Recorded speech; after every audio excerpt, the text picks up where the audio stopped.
తీరా ఓ మానవుడా దరి చేరే దారే తీరా. తాతయ్య చెప్పారనమాట, పండుగ వస్తుందని చెంకలు కొద్దొద్దు నాయన, ఒక సంవత్సరం తరిగిపోయింది అని చెప్పారు.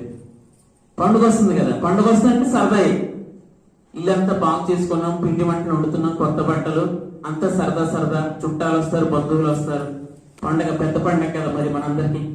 పండుగ వస్తుందని సంకల్పించొద్దు, ఒక సంవత్సర కాలం తరిగిపోయింది నీకు, నువ్వేం సాధించావు? ఒక్క చిన్న సహాయం చేస్తేనే ఎవరిని మర్చిపోం కదా. ఆ రోజు ఆ మనిషి ఆ సహాయం చేయకపోతే నేను ఈ పాటికి ఎలా ఉందును, నా జీవితం ఏమైందును, లేదా ఆపద నుండి నేను బయటపడకపోయిందినేమో అని మన ఊపిరినంత వరకు మనం గుర్తు పెట్టుకుంటాం. అప్పుడు అతను రూపాయి ఇవ్వచ్చు, ఒక మాట సహాయమే చేయొచ్చు, లేదా మనం ఆ నది వెంబడి కొట్టుకుని వెళ్ళిపోతే ఒక కర్ర అయినా ఇవ్వచ్చు, ఒక బట్ట అయినా తీసి అందించవచ్చు, ఏదైనా కావచ్చు. అది రూపాయి అవ్వచ్చు, ₹1,00,00,000 అవ్వచ్చు.